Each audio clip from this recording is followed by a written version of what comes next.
Education is becoming increasingly political in our province. The government is months into a labor dispute with the Saskatchewan Teachers Federation. We've heard the complaints from educators in this province, but the Bear Pit session at SARM, the Saskatchewan Association of Rural Municipalities, shone a light on some of the other concerns around education coming from rural Saskatchewan. How is government going to ensure school boards can fund our rural schools and keep families in our communities because our schools have less teachers and supports than ever? Our public schools, despite having some very good teachers, are teaching Marxist ideologies and are confusing the next generation and possibly creating little socialists.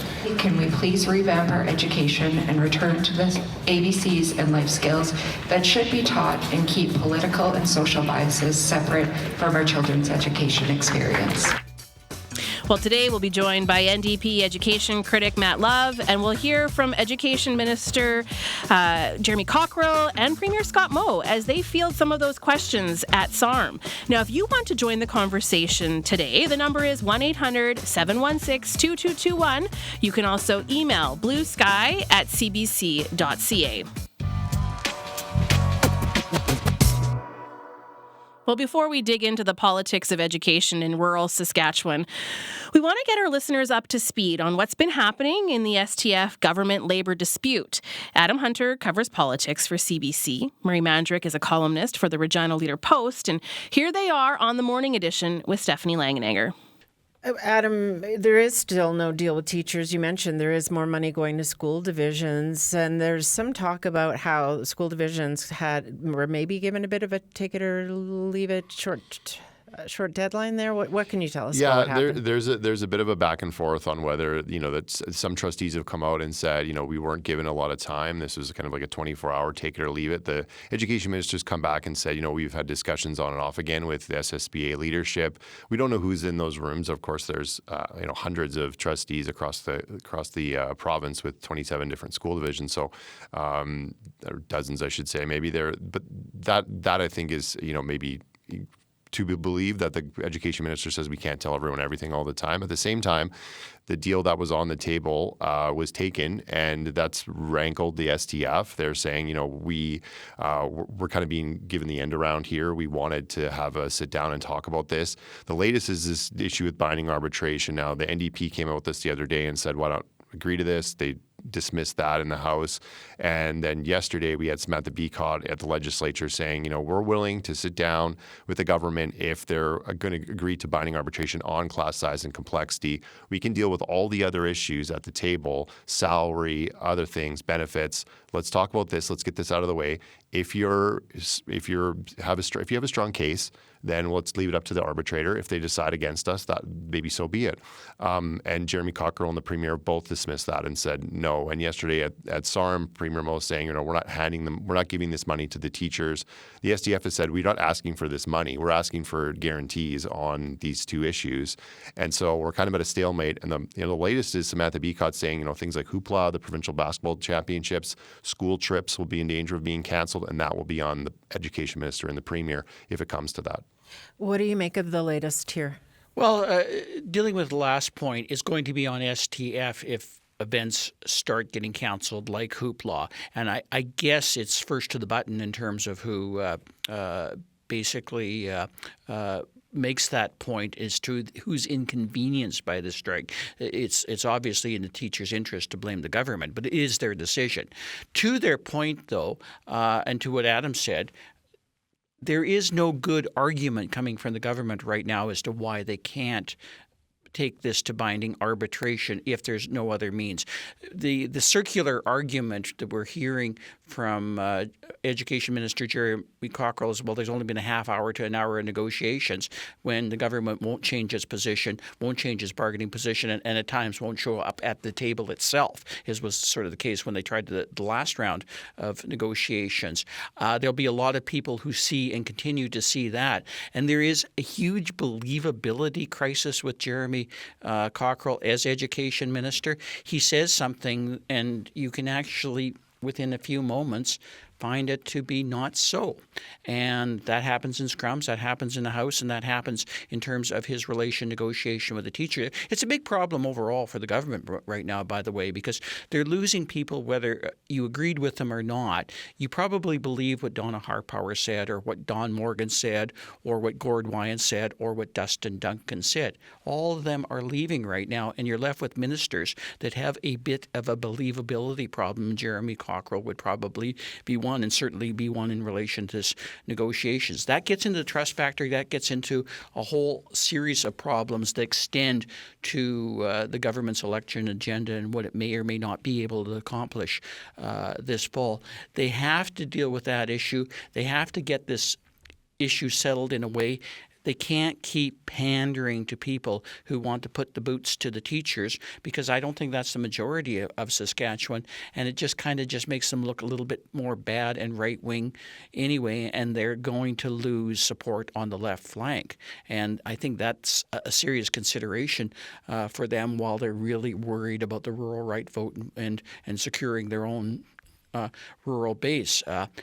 They may or may not do that and accomplish that anyway without doing anything. But what they really have to worry about right now is all the support they're losing by the tactics that they're taking right now in things like the teacher strike. That's Murray Mandrick and Adam Hunter speaking to Morning Edition host Stephanie Langenegger as part of their Friday Ledge Chat. Both Adam and Murray mentioned the provincial basketball championship. And as we just heard in the news, the STF says it will be withdrawing from extracurricular activities on Thursday and Friday. The Hoopla tournament, as well as other extracurricular activities, rely on teacher volunteers to go forward. That had been scheduled for this week in Moose Jaw. Organizers of Hoopla say sanctions would need to be lifted before Wednesday at 3 o'clock in order for Hoopla to go forward. Now, meanwhile, the Bear Pit at SARM is often used by politicians as a barometer for the mood in rural Saskatchewan. Representatives from across rural Saskatchewan are given an opportunity to ask questions directly to the party in power. The questions cover a variety of topics, but perhaps it was no surprise that there were a lot of education questions. We thought that the questions asked and the answers were really quite telling, so we're going to hear some of those questions and from Education Minister Jeremy Cockrell as he answers those questions from SARM that we are about to play throughout the show. To add to the conversation, we're also joined by NDP education critic Matt Love. Matt, welcome to Blue Sky. Hey, great to be here. Okay, well, let's get right to this. Why don't we listen to one of our first questions here? Saskatchewan used to be the first in the country for per-student funding, and now we're 8th in Canada. Saying the budget is bigger than it has ever been doesn't cut it when everything costs so much more. How is the government going to ensure school boards can fund our rural schools and keep families in our communities, because our schools have less teachers and supports than ever? Yeah, I appreciate the question. So I would say a couple things. Number one, I've had the opportunity to now travel across the province and visit nearly every school division in the province. Tomorrow I'll visit the last school division that I haven't sat down with in the province. And so certainly I think, what I've seen, and I knew this before, but I've seen it loud and clear as I've been out and around, is that each school division is very unique in terms of the communities they serve and what their communities need at the end of the day. The reason that we really focus on the per capita funding is that the per student funding numbers that are published don't include capital investment.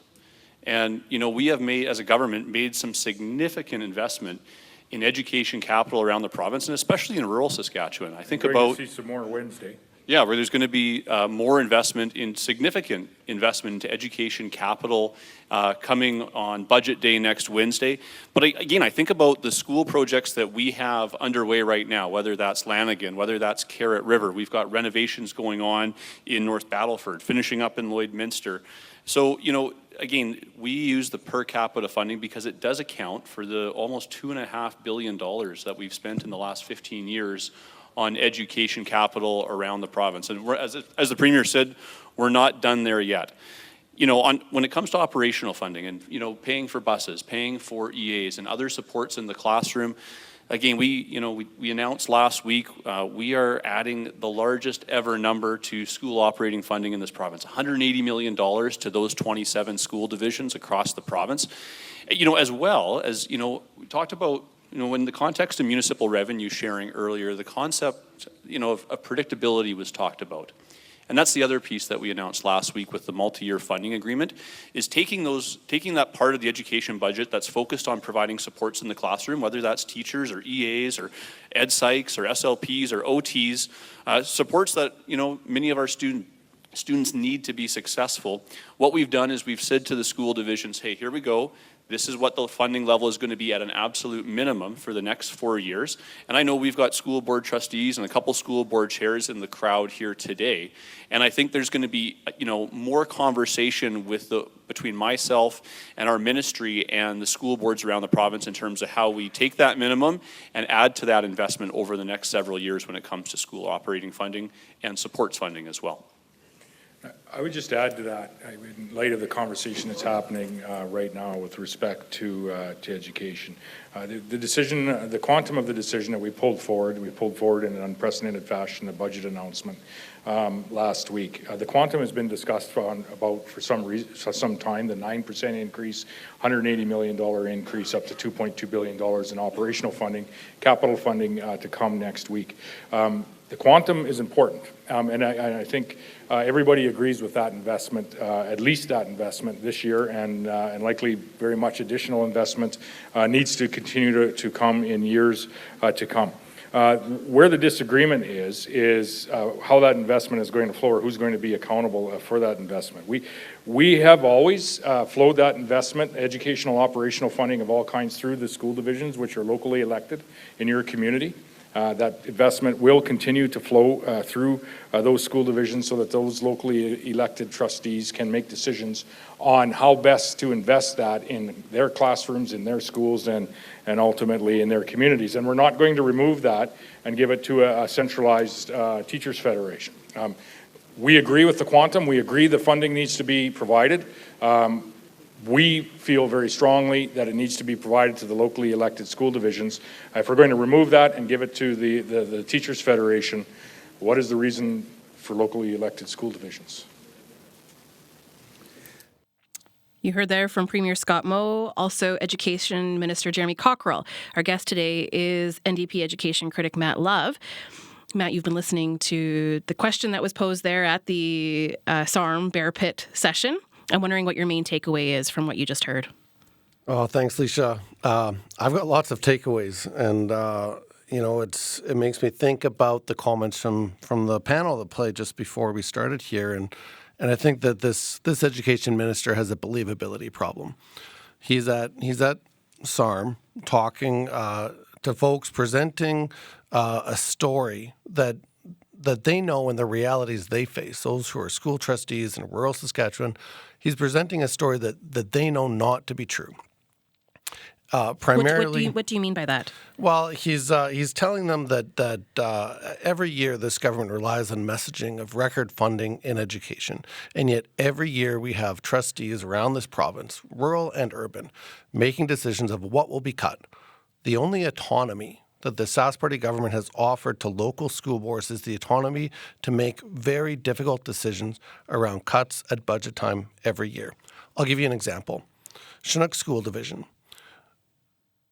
Over the last number of years, since 2015, they've seen their budget actually shrink by $3 million, despite the fact that they have more students than they had in 2015, and despite the fact that inflationary pressures during that 8 or 9 years is over 22% inflation.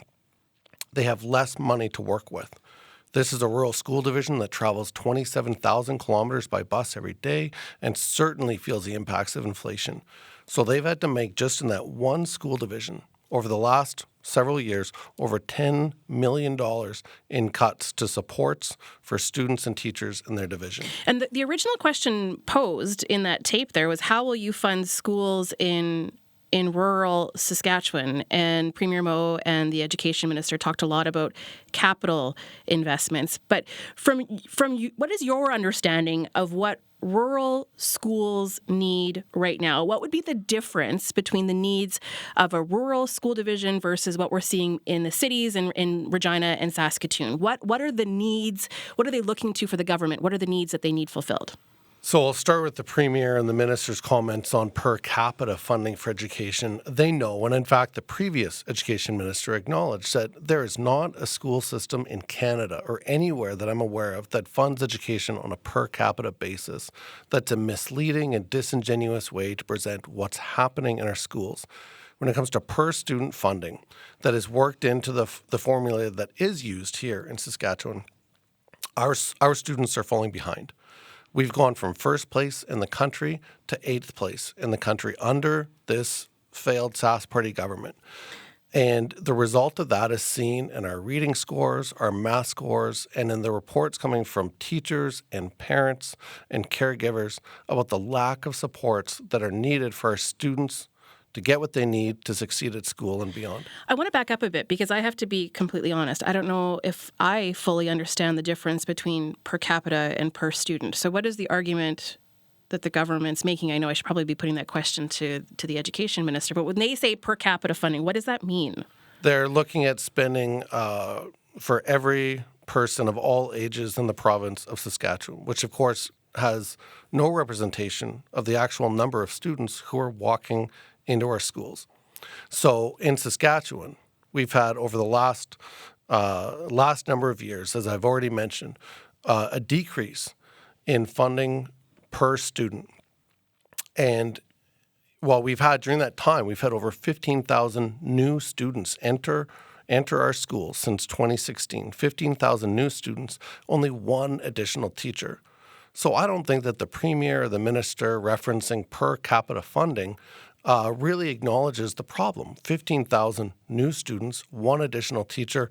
Per capita funding has no bearing on how we should think about the funding for our schools. I want to ask you about something that Premier Moe said at the end, referring to the Saskatchewan Teachers Federation as the centralized teacher federation, and again emphasizing the importance of locally elected school divisions and that they know best for students. I'm just wondering if you picked up on that and what your take is on him referring to the teachers union as the centralized teachers federation. Yeah, again, it's misleading information coming from the Premier and from the Minister of Education, which certainly is impacting their believability factor referenced by your panel. The Premier is referencing something that simply isn't true. Teachers are not asking for funding for education to flow through the Teachers Federation.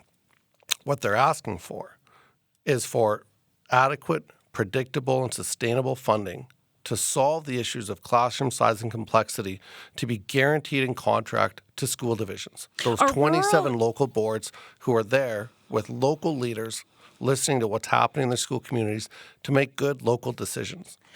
Are rural teachers asking for the same thing as urban teachers, or would there be a difference between educators depending on what school they're situated in? I don't think so. We saw a massive vote of support from teachers across this province, 95% that supported their federation when they began job action. I think that some of the issues on the ground that make rural classrooms complex are sometimes different than those issues in urban situations, but I don't think that it's a wholly different message. I hear from rural teachers and families all the time about the challenging, if not impossible, task that one teacher is given in a split grade classroom in a rural school community that is a little different than sometimes what we might see in, say, Saskatoon or Regina, but still they're standing up for those working conditions that are the students' learning conditions. Okay, we have more questions, not just from me, but from some of the people who attended the SARM Bear Pit session. So we'll get to that in a moment. But first, I want to take a second to check in with Jesse Anton, who's standing by with today's news headlines. Hi, Jesse. Hello, Alicia. Well, the federal government is sending $560 million to Saskatchewan to put toward health care and long-term care. The federal health minister is in Regina today, made that announcement alongside the province's two health ministers. So we'll bring you more details on that coming up at 1 o'clock. Also, we'll bring you the latest on the protest outside of the Saskatchewan Teachers Federation offices in Saskatoon. So for the possibility, Alicia, of teacher job action, cancelling tournaments and band festivals this week. So we'll have more on that coming your way in about half an hour. Okay, Jesse, thank you. You're welcome. And of course, that is the conversation today, what's happening in education in the province and the ongoing dispute between the Saskatchewan Teachers Federation and the government. We are hearing questions from people who attended the Saskatchewan Association of Rural Municipalities, the Bear Pit session. This is when questions can be asked to the people in charge. And so the Education Minister, Jamie Cockrell, was there to answer questions specifically about education in rural Saskatchewan. And so we'll get to more of those questions in a moment. But I do want to encourage you to join the conversation today, 1-800-716-2221. You can also email us, bluesky@cbc.ca. As we hear some of the perspectives from rural Saskatchewan, we also have with us today Matt Love, NDP education critic, who's in our Regina studio. So, Mr. Love, we're going to listen to another question here from SARM. Let's take a listen. My name is Pamela Bartlett, and I'm the RM of Enniskillen CAO. I have the permission of council to speak. We have seen a significant increase in families pulling their children from our area's public school system. We are wondering if there are statistics that can be released from current 5 and 10 years ago regarding homeschooling versus public school participants. Many of our ratepayers are putting pressure on our RM to have the option to withhold or directly allocate education funds and put them towards homeschooling co-ops and programs. We ask that this be considered in the future. We want to ask why our large education remittance, $2 million plus, isn't fully allocated to our local schools and bettering the education and opportunities for our students. Why, when we send this $2 million plus, are our youth not given the same learning and trade opportunities as cities and larger centers? Lastly, can we please revamp our education and return to the ABCs and life skills that should be taught and keep political and social biases separate from our children's education experience?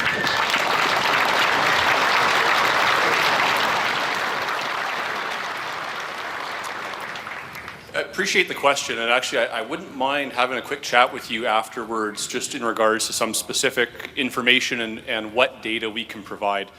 I just want to talk a little bit about maybe a couple things out of your question. First of all, opportunities for students in smaller and rural communities. We understand that it is very important that children can be educated as close to home as possible. But we also understand that with a geographically dispersed province, that can be challenging sometimes. And I think what you're going to see from this government already in the last year or two is significant investment into the Distance Learning Corporation, and the work that we're doing with SaskDLC to expand the types of opportunities that are available and make sure that those opportunities are available across the province to students in every corner of the province is going to be really important. And more of those opportunities through SaskDLC are trades-focused, career-focused, trying to ensure that our students are prepared, to take on the jobs in the investments that the Premier outlined earlier.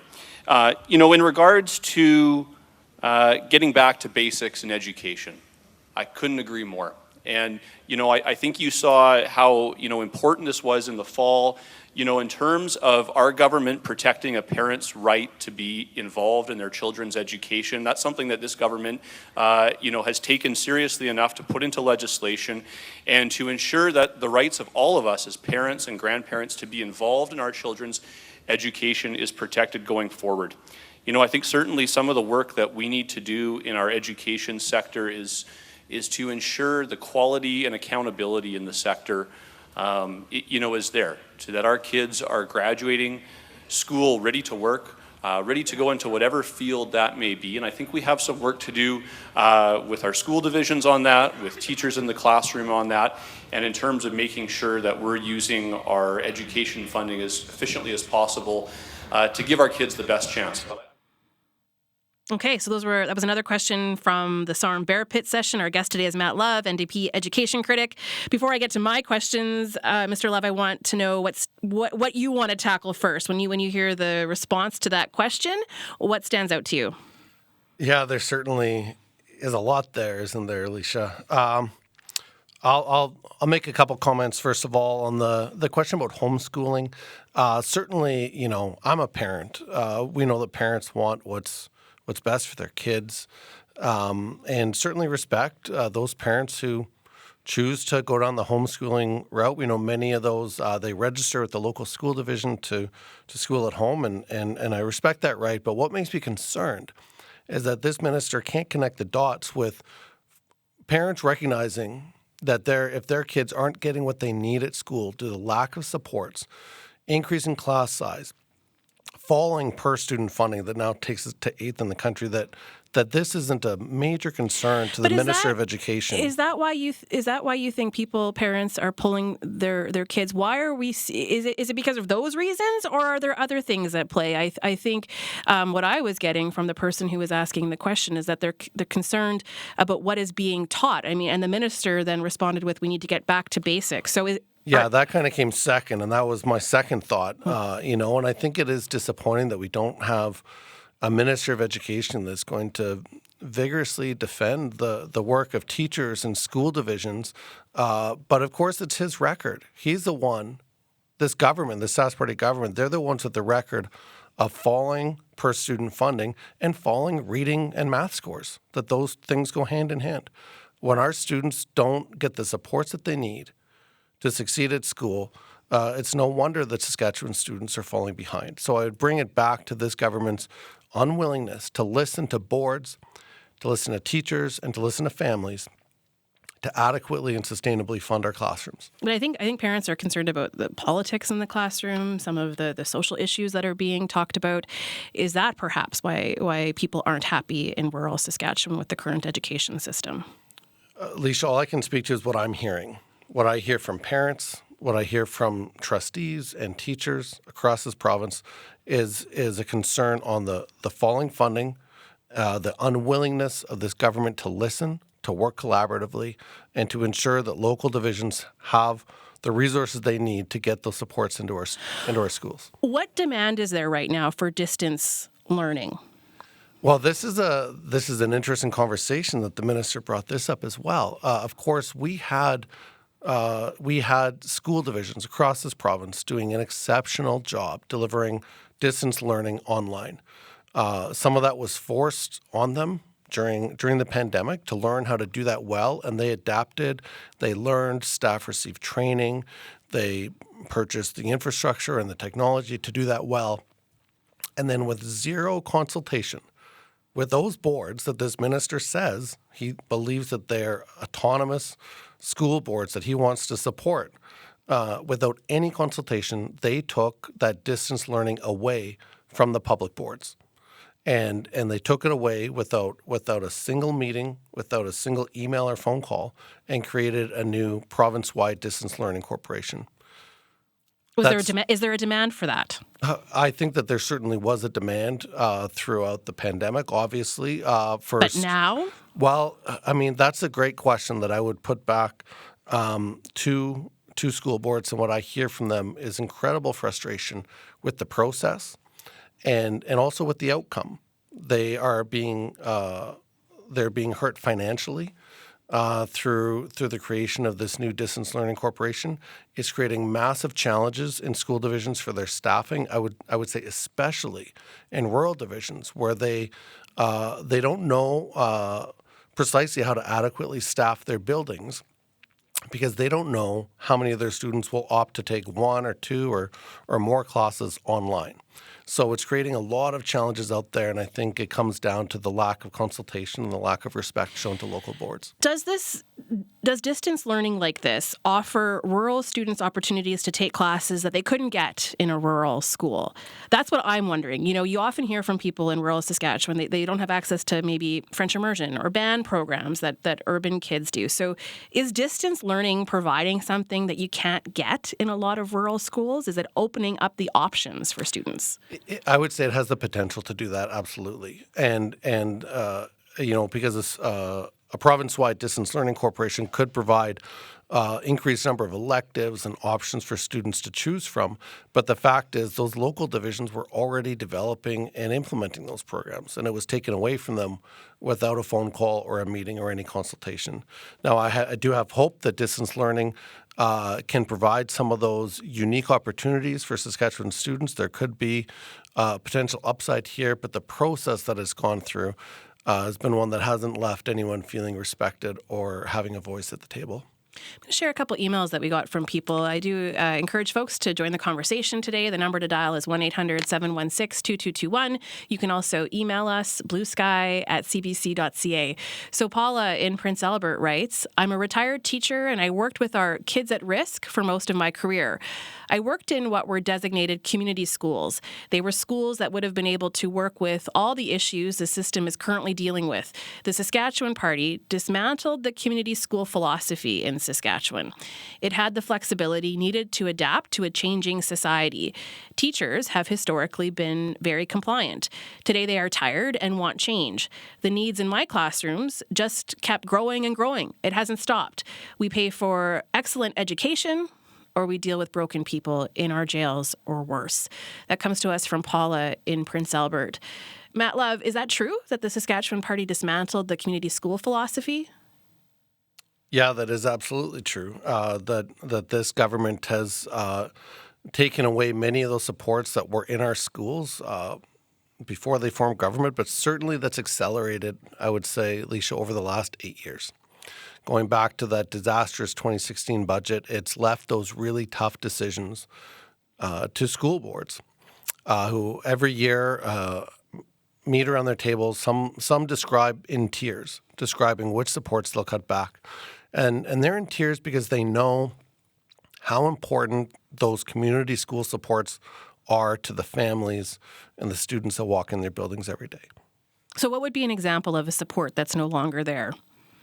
We've certainly seen over the last number of years, I referenced earlier, 15,000 new students over the last eight years with only one additional teacher. While during that same time period, we've seen a massive drop in in-school counselors, mental health supports, teacher librarians, speech pathologists, occupational therapists. The list goes on and on. The supports that used to be there in our classroom, even going back to 2015, they're no longer there. At the same time, 15,000 more students in our buildings. So, just to get back to the point, I agree with the words from this teacher that the situation in our schools today is very different than what it's been in the past, and yet we have this tired and out of touch government that doesn't appear up to the task of solving these challenges. I'll share another email from Jean who writes, bottom line, I have no confidence in this government to do right by students and teachers. When faced with difficult negotiations and decisions, they like to blame others or pass the buck. I hope they get back to the bargaining table and deal with class size and composition. As a retired teacher, I can tell you these issues can make or break the experience of students and teachers alike. So while today we are focused on some of the issues being brought forward by rural people at SARM at the Bear Pit session, we also know that more job action was announced today and it could affect the provincial basketball tournament. There's a big band concert. And so, Matt Love, you are the NDP education critic, I want to ask you about why the NDP had pushed for binding arbitration to resolve the STF government bargaining dispute. Why did you think this was the way to go? Yeah, this is a good question, and it's kind of the question of the day here, Leisha, of who bears responsibility. And I would say, to answer the question of responsibility, should this government accept the teachers' offer to enter binding arbitration, we need to look at a little bit of history. In 2017, the Sask Party government changed the Education Act with Bill 63. They have taken lots of powers and autonomy away from local school boards, as well as powers away from teachers to request binding arbitration. They've given all of that power to the Minister of Education. And I would argue that with more power comes more responsibility. The Minister of Education is the one who has the power today to pick up the phone and to call the teachers and to accept their offer of binding arbitration. If he does that, I'm told that within 1 minute, sanctions will be canceled. So they've created this scenario legislatively where all of this responsibility falls on the Minister of Education, and I would call on him to be responsible with that power and to pick up the phone and to call the teachers. Okay, I want to play another question that came from the Bear Pit at SARM. Let's take a listen. Terry Hildebrand, RM 181. Just want to make a comment without being too political. Want to commend you, Premier, and your colleagues. I take great relief in understanding that there's still a level of government that makes decisions and bylaws on behalf of the majority of the people. And I feel your stand on the pronoun bylaw does that in spades. I have 3 grandchildren currently going to graduate from high school this spring and can't wait to get out of school because of some of the stuff that's going on there. And I have to believe they are also amongst the majority of the kids in that school. So call me old-fashioned. I think I'm not opposed to changing pronouns or whatever, but when you're younger, let's get that done at home. I want my monies, my school tax monies go to schools so teachers can teach and not spend time and effort on others in the curriculum that is there for them to teach.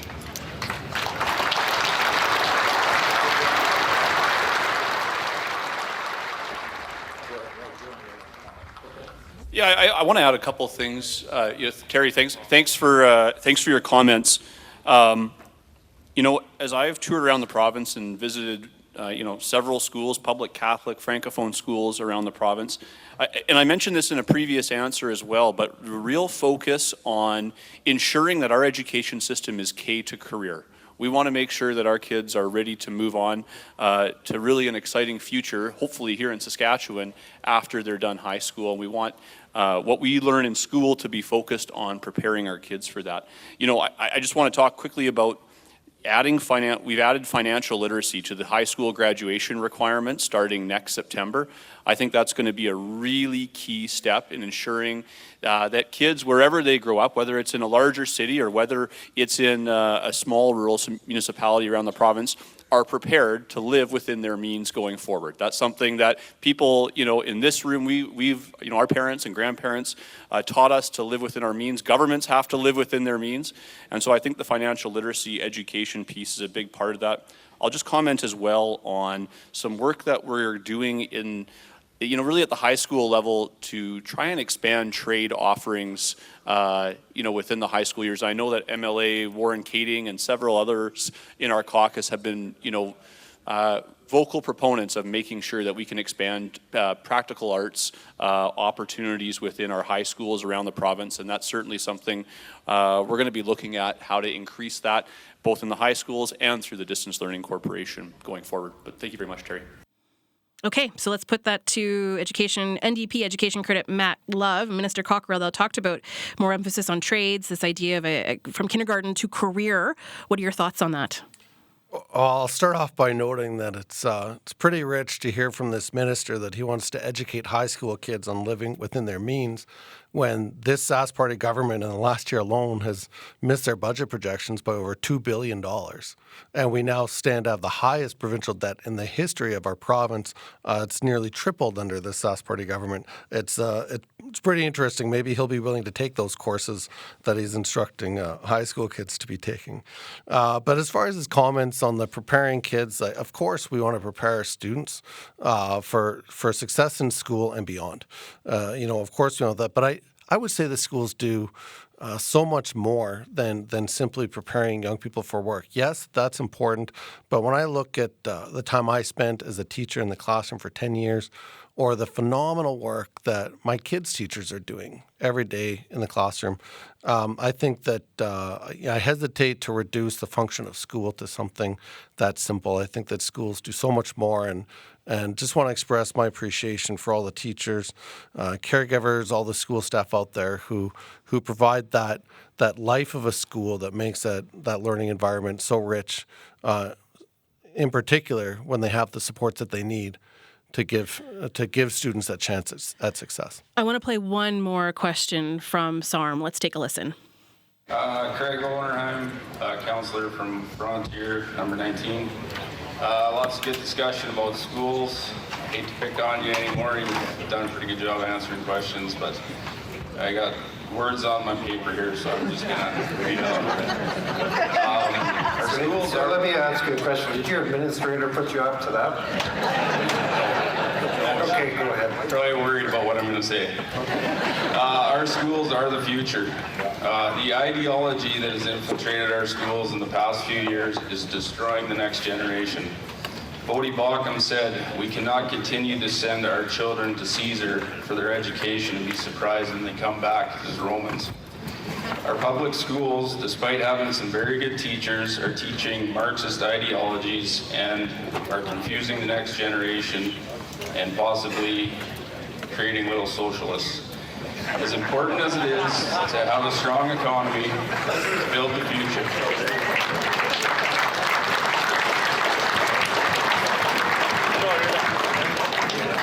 as important as it is to have a strong economy to build the future, we must train our children in the way that we want them to go.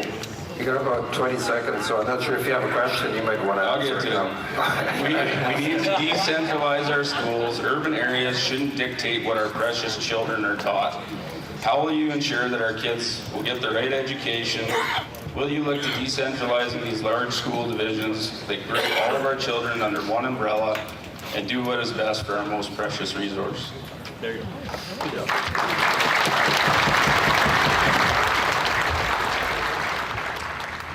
Thanks for the question, Craig. And, I would say, it's been talked about before, but what the discussion that we're having in education right now, a lot of it comes down to local governance and the importance of local governance. And I know I don't need to tell this room the importance of local voice. And I would just say that school board elections matter quite a bit. They matter quite a bit, as do RM elections or urban municipality elections, and certainly the provincial election. And so I would just say that, that's why we have 27 school divisions. That's why Chinook School Division, whatever you may think about your school division, at the end of the day, they know probably what's best for your community, what's better for your community than the folks in Regina or Saskatoon do, right?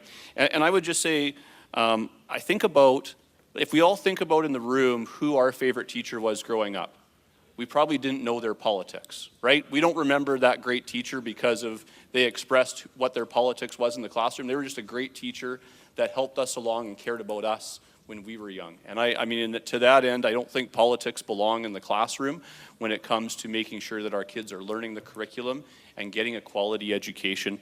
But I just come back to parental involvement. And I go back to something that both the Premier and I talked about last fall. The legislation that we brought through, Bill 137, it has protected a parent's rights to be involved in their school community council, be involved in their school division, ask questions about what's happening in schools in their community. But at the end of the day, I think it is the belief of this government that the parent is the most important person in a child's life. And I think, as a relatively new parent myself, I certainly recognize that. And I think we all have a role as parents and grandparents in the room to make sure that we are taking that mantle upon ourselves and being very involved, not just what is allowed under legislation, but being quality parents. And so I know I'm getting into a little more of an esoteric response to your question, but I just go back to local governance matters, local school board elections matter, and it's important for parents to be involved. And so does the school community council. Join your school community council and be active. Okay, another question and answer there from the SARM Bear Pit. Matt Love, I'm wondering how you would engage with some of those perspectives. Yeah, lots to unpack there. Again here, Leisha. I'll say a few things. First of all, the concerns raised, those are not concerns that have ever come to me as critic for education, and not something that I'm hearing. What I'm hearing time and time again is about the lack of supports in our schools for our kids to get what they need. I'll But point based to on an what we've example. heard today, are you not hearing quite a large urban-rural divide? I think that sometimes it can certainly appear that way. Okay, and I think it might depend on who we're listening to. So I'll tell you, when I meet with school divisions, with trustees, whether they're in urban or rural, they say almost with the same words that their biggest challenge is the lack of adequate and predictable funding. And the pressures might be different, but they're all struggling under the same inadequate funding from the Sask Party government. I want to stop you there because we do have a caller on the line, Nicole in Saskatoon, and I want to make some space for a caller. So let's say hello to Nicole in Saskatoon. Welcome to Blue Sky, Nicole. Hi, thank you so much for having me. We don't have a ton of time, but you've been listening, and I know you want to share your thoughts. So what comes to mind as you listen to this program today? I've really appreciated the show and the tough questions. And I am the founder of a campaign called Families with STF. And essentially, we've been wanting to lend our voice as parents and school communities in support of getting a guarantee, written down for teachers, whatever the details of that may be. And what we did last week was we had a call-in campaign on Thursday. 44 people took part, over 28 constituencies. And I myself was noticing a bit of urban and rural divide. I didn't know what had caused it, only just noticing the pattern. Of the 44 respondents, 25 were in Saskatoon or Regina, so just over half. And there was some representation from other larger centres as well, like Moose Jaw and Yorkton. And so, again, without wanting to make causation out of this, I was wondering about support for teachers in terms of this classroom size and complexity issues, and really get a sense of is our campaign actually reflective of whether rural communities are 50% in support of STF and 50% kind of in support of the government's position, or simply if it's down to how news has spread or some other factors. Thank you for calling, Nicole. Matt Love, I'll give you the last 30 seconds to address that. What are your thoughts on that? Yeah, I think it's great to see this campaign, first of all, and I commend you for organizing it. And I think that what I see no divide on, whether it's urban or rural, is that parents want what's best for their kids, and that comes down to, are there adequate supports in the classroom? So my child has the best chance of success when they're at school and beyond. But under this government, that isn't true. But are you paying attention to some of the things that came forward? And then even hearing from Nicole, like she's wondering, does it make you curious? Are you trying to ask a few more questions? Like what are people in rural Saskatchewan expecting? And then how what's the line there of how do you meet their needs, but then also think of kids? And there are queer kids in rural Saskatchewan. Absolutely. So are you asking more questions to try and figure out what's happening in this province, in the cities, but also outside the cities? Absolutely. I'm asking those questions when I meet with rural school divisions or when I hear from rural teachers and families. And it's not to say that the issues are identical across, but what I'm doing is I'm drawing a direct line back to this government's unwillingness and inability to listen to those local voices and to provide the adequate, sustainable funding that divisions need to meet the needs. Okay, well, perhaps we'll talk again. This is the second time that we've had you on the show where we've talked about education. So we'll see what happens in the days ahead. Matt Love, thank you for being one of our guests today. Thanks so much, Leisha. That is Matt Love, the education critic for the NDP. Before this role, he was a teacher in Saskatoon. He was a teacher in Saskatoon. I'm Leisha Grabinski.